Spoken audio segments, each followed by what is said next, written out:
Geo Battle Coliseum.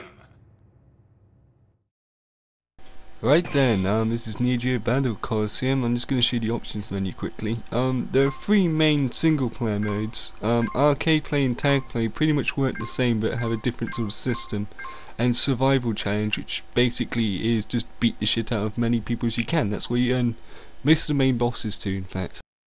Right then, this is the character select screen. You can tell that SNK have put a lot more effort into it just by looking at their roster. A lot of these sprites are entirely new sprites, have not been reused at all. Cyberwoo, the guy from Metal Slug, Marco I think his name is. Tons and tons of characters that he just made up. SNK must have kidnapped some fucking animators or something. Anyway, I'm playing this in arcade battle.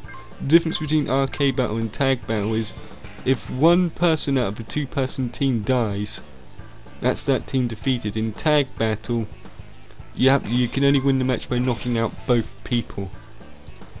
Also, arcade and tag battle works slightly different to a normal standard beat 'em up mode.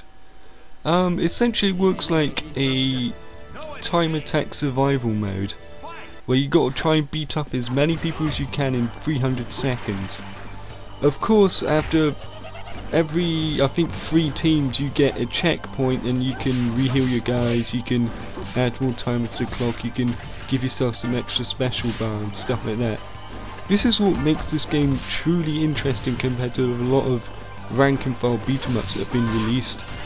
Unlike Capcom's rather lackluster effort, SNK there's full tagging involved, made famous by Kazuna Encounter and the Capcom vs games, both of which came out roughly at the same time, so no one's entirely sure who came up with that gimmick first.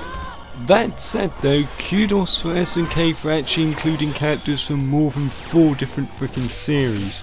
You got characters from King of the Monsters, you got characters from Fatal Fury, Samurai Showdown, Metal Slug, even games that you've probably never heard of like Aggressors of Dark Combat. This game is fantastic. I can't really stress that enough. I'm kind of playing it like a tool at the moment because I've never actually played as the character Lee before. He's from Art of Fighting, he's a new sprite which is cool. But I really suck, and Mr. Big, he's one of the cheapest characters in the game because of those sticks!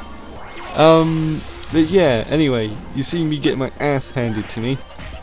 But don't worry, with my tactics that are unrivaled in depth, i.e. spamming the fucking half circles and shit, I will pull through.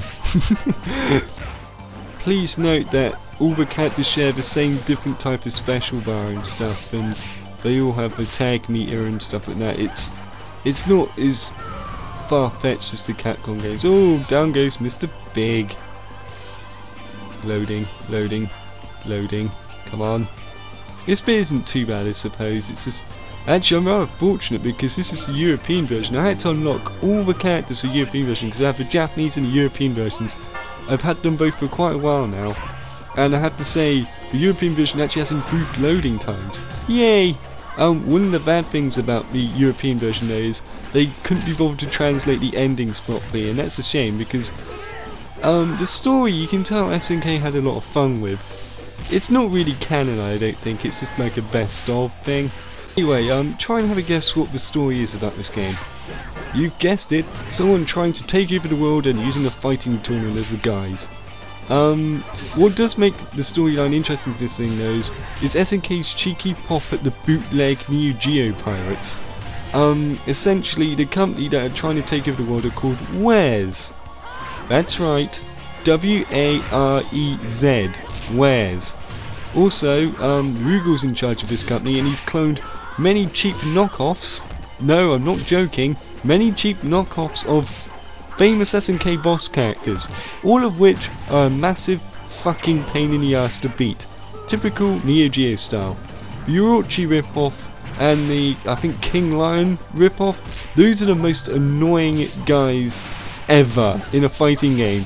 They will literally just pull special moves out of their fucking ass and lob loads of projectiles at you and that's one of my only main gripes about this game. The bosses, either they let you teabag them mercilessly in a corner, or they'll just completely rape you. It's, oh yeah, there you go, super tag team battle thing. Right, notice that I did that now that my other character, the character that wasn't tagged in, powered up. The move's not particularly powerful, but if you actually power up your guy like that, his moves will become more powerful. So it's worth doing, even though it doesn't do very much damage initially. Anyway, enough about that. What would be an SNK game without English? Yes, try using the spacebar, fuckers. Yeah, that's one of my only kind of problems about this game. That, yeah, they didn't really bother to check Fuma's name properly. It's spelled with 2 U's, you freaking idiots. Other than that, this game is really fun. It's a lot more fun than Fighting Jam. Obviously because there are 40 characters, you know, character balancing is going to take a bit of a hit because, well, SNK wanted to include all the most famous characters, and some of those characters happen to be also quite cheap. Especially guys with weapons, I find. That said, this game is a very enjoyable game, and this music is the fucking best. So just take my word for it, go out and buy this game. Anyway, I'm going to leave you now to enjoy the rest of this bout in peace. Bye!